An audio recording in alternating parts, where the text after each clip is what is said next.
Hello friends, आज हम start करेंगे एडमिशन ऑफ अ पार्टनर्स। तो पार्टनरशिप फर्म जो है हमारी, जब भी स्टार्ट करते हैं, यदि आपकी कुछ भी नीड्स होती हैं, जैसे कि आपको कैपिटल की ज़रूरत है या फिर आपको बिज़नेस में किसी ऐसे व्यक्ति की ज़रूरत है जो क्वालिफाइड हो या एबल हो आपके बिज़नेस को इस्टेब्लिश करने के लिए, तब आप क्या करेंगे, एक नए पार्टनर्स की एंटर करते हैं ना अपनी फर्म्स में। आपको जब आप एक किसी पार्टनर्स को फर्म में एंटर करेंगे तो वहाँ पर ये बात बन जाती है कि मान लीजिए आपके फर्म्स में 3 पार्टनर्स हैं पहले से ही, ए, बी और सी।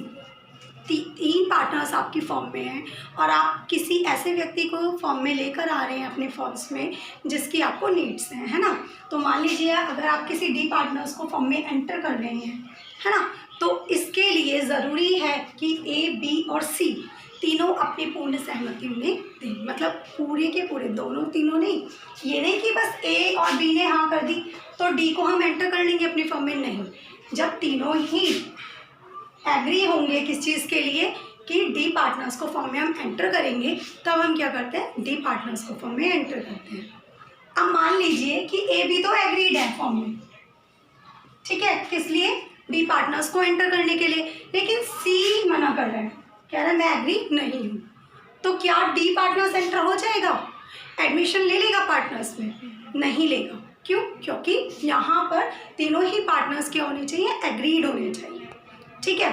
दूसरी चीज़, जब डी पार्टनर्स फॉर्म में एंटर करता है तो इससे पहले उसने जो भी लाइबिलिटीज़ हैं फॉर्म्स की, उसके लिए लाइबल नहीं होगा, ठीक है। मान लीजिए आपकी पुरानी कोई भी लाइबिलिटीज़ है तो उसको जो ओल्ड पार्टनर्स थे उस टाइम पे वही पे करेंगे। जो न्यू पार्टनर्स है वो जब से एडमिशन उसने लिया है फॉर्म में, वो तब से लायबल होगा अपनी लाइबिलिटीज़ को पेमेंट करने के लिए, ठीक है। तो ये थी आपकी एडमिशन ऑफ अ पार्टनर्स। अब पढ़ते हैं इसका मीनिंग। तो मीनिंग है, the inclusion of a new partners is an associate of partners to an existing enterprise is known as admission of a partners। जब कोई नया पार्टनर्स आपकी फर्म्स में, आपके इंटरप्राइज में एंटर करेगा तो वो क्या कहलाई जाएगी, वो कंडीशन आपकी एडमिशन ऑफ अ पार्टनर्स कहलाई जाएगी, ठीक है। तो एक admission of a partners, enter कर रहे हो आप किसी फर्म में किसी पार्टनर्स को, तो क्या नीड्स हैं आपकी फर्म की, क्या नीड्स हैं, तो वो नीड्स आपकी यहाँ पे दे रखी है कि सबसे पहले कैपिटल रिक्वायरमेंट। यदि पार्टनरशिप फॉर्म में पार्टनर्स को अगर ऐसा लगता है कि उनकी कैपिटल जो है वो कम है और उन्हें राइज करनी है अपनी कैपिटल, तो वो किसी भी नए पार्टनर्स को अपनी फॉर्म में एंटर कर सकता है। Next, qualified able trained experience person. यदि अगर आपको क्वालिफाई या एबल या कोई भी ट्रेन व्यक्ति चाहिए अपनी फर्म्स के लिए जो आपके प्रॉफिट को इम्प्रूव कर सके, आगे बढ़ा सके, इंक्रीज कर सके, तब आप क्या करेंगे, एक नए पार्टनर्स को अपनी फर्म में एंटर कर सकते हैं। Next, famous and influential person. अब आपको ऐसा व्यक्ति चाहिए जो फेमस है या फिर जो प्रभावशाली है, अट्रैक्टिव है, कि अगर आप उसे फर्म में रखते हैं तो उससे आपके प्रॉफिट क्या हो सकता है, इंक्रीज हो सकता है। तब आप क्या कर सकते हैं, किसी नए पार्टनर्स को फर्म में एंटर कर सकते हैं, ठीक है। नेक्स्ट है, इन इट्स प्लेस और retire and death partners. In case अगर आपकी फर्म में जो भी पार्टनर्स है, यदि वो रिटायर हो रहे हैं कोई पार्टनर्स, और या फिर किसी पार्टनर्स की डेथ हो जाती है, तो आप उसकी इस कंडीशन में आप क्या करेंगे, रिप्लेस कर सकते हैं न्यू पार्टनर्स को अपनी फर्म में, ठीक है। तो ये थे पार्टनरशिप नीड्स, ठीक है, कि एक new admission of a partners में क्या नीड्स हैं कि आप एक फर्म में नए पार्टनर्स को एंटर करते हैं। नेक्स्ट है, effect of admission of a partners. अब जब एडमिशन लेते हैं आप पार्टनर्स कोई नया फर्म में, तब उसके इफेक्ट क्या होते हैं। तो फर्स्ट इफेक्ट है, right to share the futures profit of firm. सबसे पहले राइट होगा उसे नए पार्टनर्स को फर्म में आगे के जो भी फ्यूचर में जो भी प्रॉफिट वो कमाएंगे उसमें उसको शेयर जरूर मिलेगा, है ना। और यहाँ पे आप देखेंगे कि मान लीजिए 3 पार्टनर्स हैं, ए, बी, सी, इनका रेशो मान लो 1:1 है, इक्वली क्या कर रहे हैं, आपस में डिस्ट्रीब्यूट कर रहे हैं प्रॉफिट को। लेकिन यदि वो डी को एंटर करेंगे फर्म में तो उसे भी तो क्या करेंगे, प्रॉफिट में से कुछ पार्ट उसको भी तो देंगे, है ना। तो अगर वो एंटर कर रहा है फर्म में और उसको आप पार्ट दे रहे हैं, तो जो पुराने साझेदार हैं वो क्या करेंगे, अपने प्रॉफिट का सेक्रीफाइस करेंगे। तो जो पुराने साझेदार हैं वो क्या करेंगे, सेक्रीफाइस करते हैं अपने प्रॉफिट को, इसके लिए, डी के लिए, और डी को न्यू फ्यूचर प्रॉफिट में उसको पार्ट मिलेगा, ठीक है, प्रॉफिट का।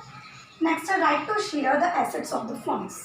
अब कोई नया पार्टनर्स फर्म में कैपिटल लेकर आता है ना, तो जितनी कैपिटल वो लेकर आएगा तो फर्म में उसे राइट होगा किस चीज़ का, उसकी एसेट्स का, है ना। तो उतनी एसेट्स उसको क्या मिल जाएगी, फर्म में उसका हिस्सा उसको मिल जाएगा, ठीक है।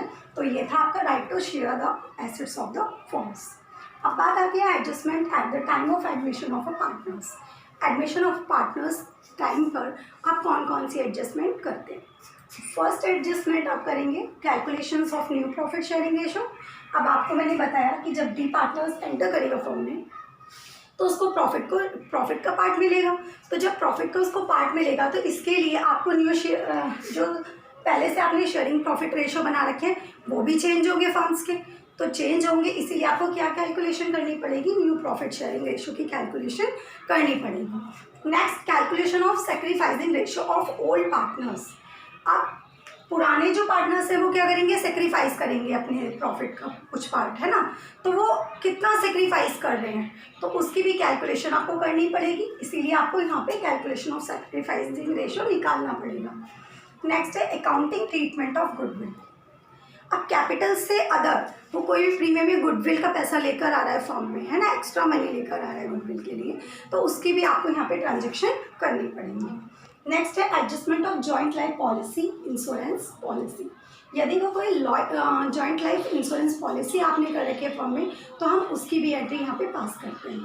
Next revaluation of assets and liabilities. अब कोई नया पार्टनर्स है वो भी कैपिटल लेकर आ रहा है तो आपकी जो एसेट्स हैं या फिर लाइबिलिटीज़ है वो कुछ इंक्रीज और डिक्रीज होती हैं, है ना। तो इसके लिए हम यहाँ पर रिवैल्यूएशन अकाउंट क्रिएट करेंगे। Next accounting treatment of undistributed profit and loss.